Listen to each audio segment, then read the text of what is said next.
is Sabrina here, and welcome back to another video on my channel.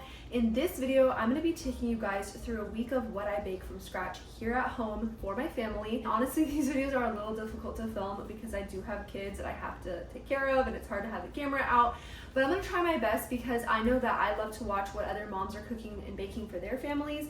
And if I can inspire you guys to start making some things from scratch, I'm very happy to do so. So I'm just going to take you through everything I bake. I don't ever have a plan. I just kind of go day by day. I try to think ahead a little bit. So like for now, we are running out of the bread that we have, so I know I should probably start another loaf today. I will try to link every single recipe that I filmed this week down in the description box for you guys.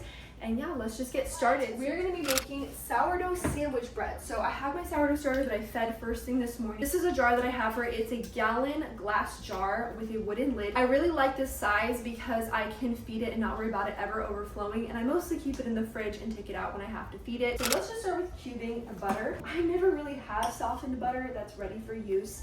So I always just pop it in the microwave for a little bit if the recipe's asked for softened butter. I have a kitchen scale here because I like to just follow bread recipes with a scale. That way everything is as accurate as possible. I like to use ceramic bowls just because I find that sourdough and dough in general, it just comes off so much easier on the edges with ceramic. I'm just gonna use all-purpose flour because that's what the recipe says. A little more. Tablespoon of sugar, sea salt. And then you never want to mix on top of your kitchen scale because you can actually ruin it if you do that. I take my clean hands and just squeeze through everything, essentially mushing the butter so that it attaches to the flour and just kind of turns into crumbly. Now we're going to add our starter and warm water, 270 grams. Okay, almost there. 50 grams of active sourdough starter, and I'm going to show you guys what this active starter looks like. It is very bubbly. Let's see, I don't think it's a lot. Okay, so I don't like to mix too long with the spoon because as you can see, it just gets more difficult. I quickly transition using my hands. We are going to let this dough rest for about 30 minutes. And I think that's just because all the ingredients get to be incorporated and absorbed fully by the flour. It's a little sticky, but that's okay. Just enough to incorporate the ingredients, and then we're going to let this rest for about 30 minutes. I'm going to replenish this container. The reason I really love this particular container for flour is because how easy it is to scoop flour out. This is an OXO. When it comes to getting flour out and getting it evenly packed in, all you have to do, and I'm running out of flour here, but all you have to do is scoop it in and press it up against the side of the container, and you get literally the perfect level scoop. And so it doesn't pack it in, because obviously you can press your finger in and pack it in, but it's just like the perfect level scoop. So easy with these squared edges. If it were round, it would be really hard to level it out using the container. I like this one because it's also airtight, and I don't want any moisture or humidity to get in my flour, obviously. So I'm just gonna refill it with some more all-purpose flour.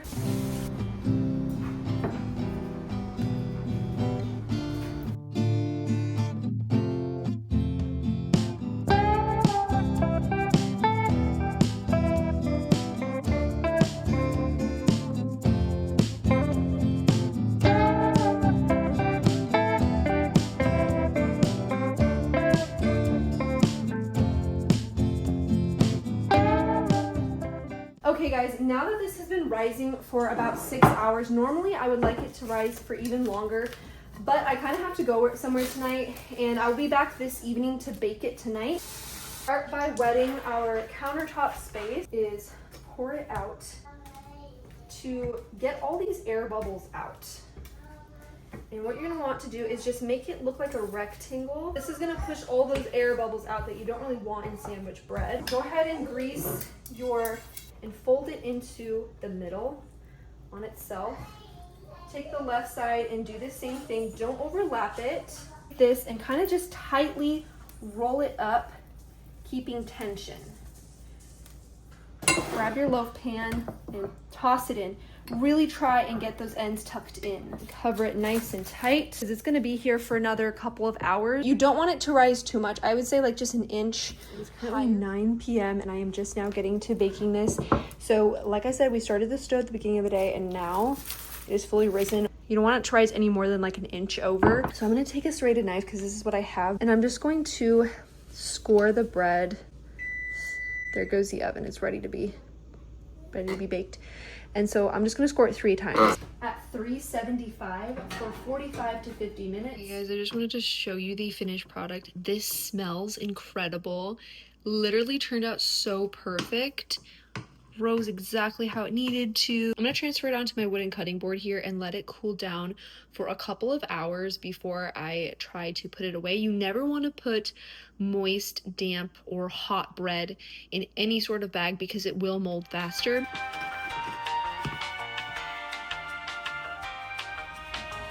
Welcome back to the kitchen. It is now Tuesday and we are going to bake another thing. So I already showed you the finished bread product from last night, but I thought I would show you the bread slices because they just turned out so amazing. I absolutely love it.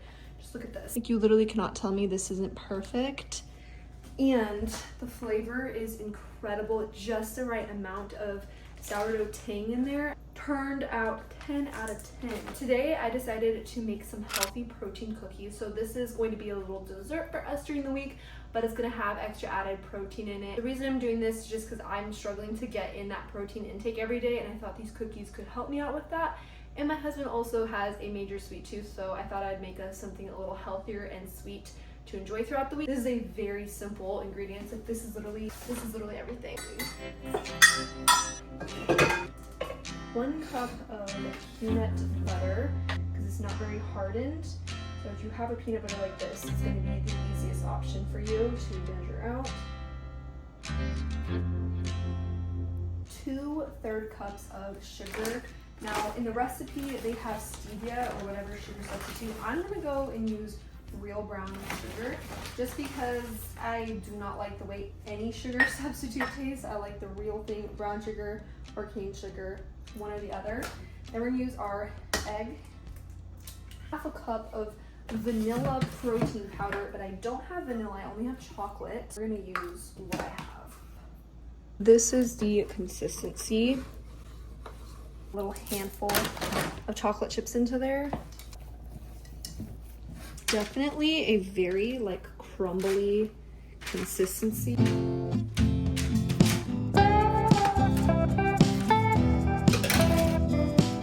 Here are the cookies. Let's give it a try.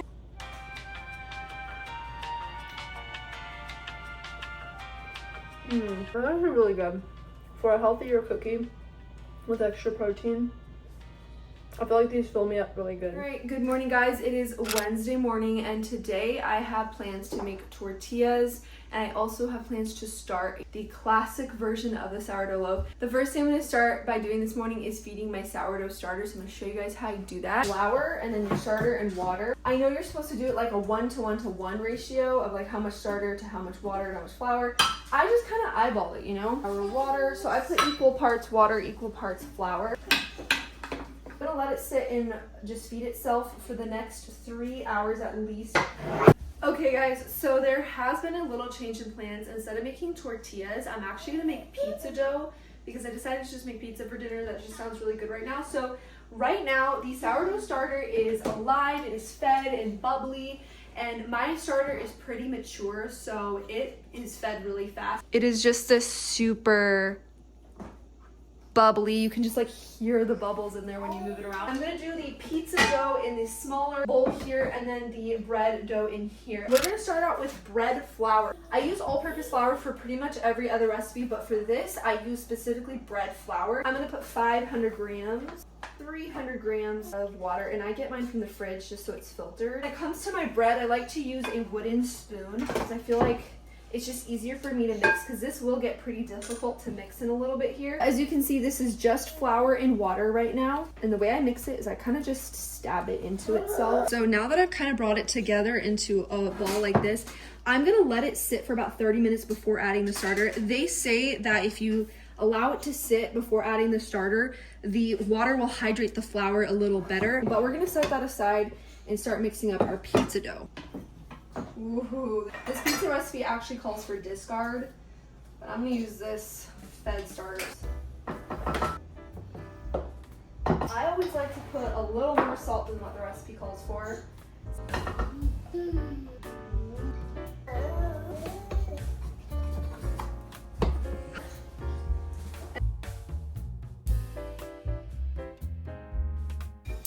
And then we're gonna let this dough rest in here. Wow, my kid is very loud. Until I'm ready to form this pizza dough into the actual pizza, we're just gonna let it rest. And now let's switch back to that sourdough.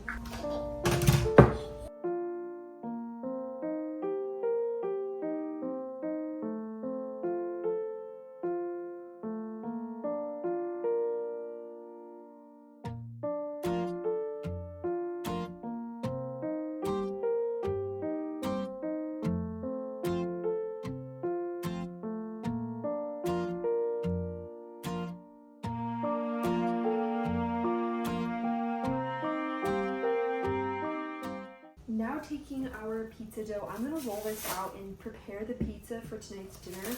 I like to do this while my kids are both napping because it just gives me the most time to work uninterrupted. Get this dough going. You really don't have to let it sit for any amount of time. I just did because now is the best time for me to prepare it.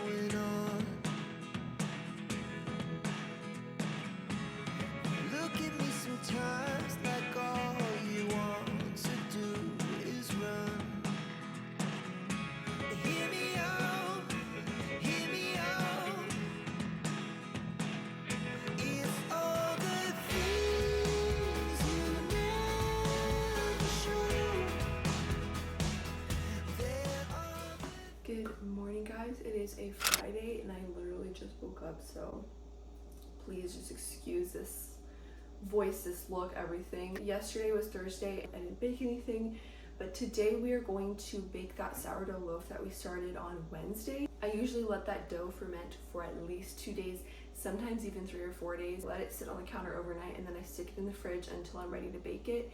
And you'll be surprised at how long it can stay in the fridge. So let's just get the dough out.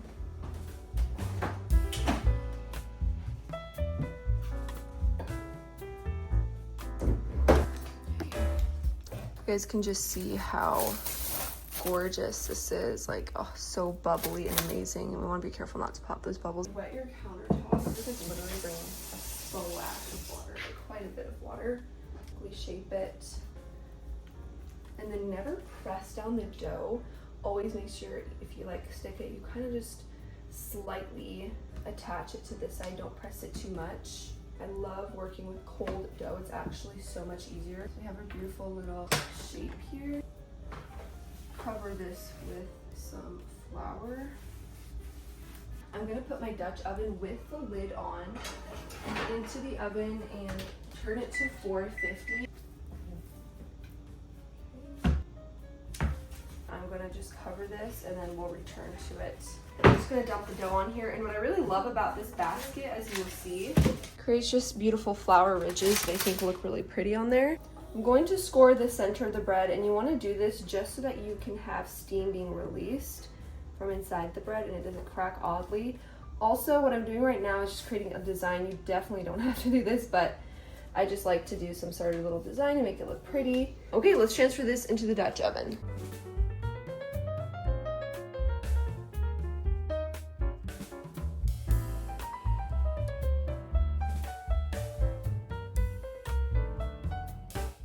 This is literally perfect. Wow. Alright guys, so it is currently Saturday and I am going to be making some food for tomorrow. So on Sunday our church always eats together, so I'm gonna make some pizza dough so that I can make some cheese pizza for tomorrow. That is just like the quickest thing I can think of doing right now because it is already 7:30, which you've already seen me doing this video, so I'm not gonna take you through that again, but just know I'm gonna be baking some right now, so let's just go ahead and throw some together.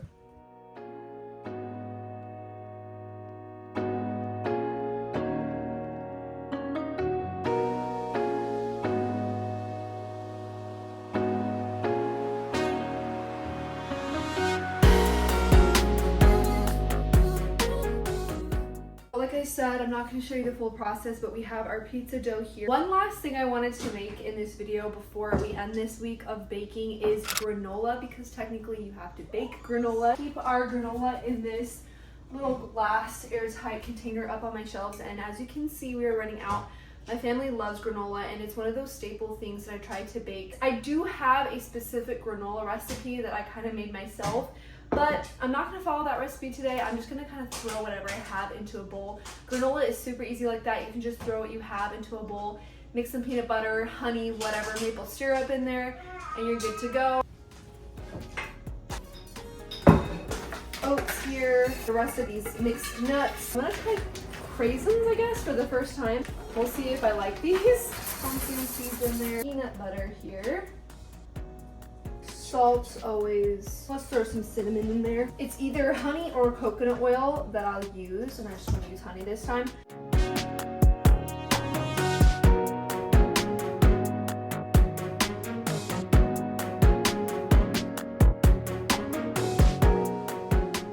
So this is going to go in the oven for, I think, like 10 minutes, and then I'll take it, flip everything with a spatula, and then put it back in until it's somewhat golden. Here is our granola that I made yesterday, a refill. So that is pretty much it for what I bake in a week for my family. And again, this kind of just changes every week. I just go off what I feel like doing that day and kind of just have a general schedule for my bread. Whenever I see it running out, I start a new loaf so it can have time to ferment. If you guys enjoyed, if you want to see more content like this, just let me know, and I will see you in the next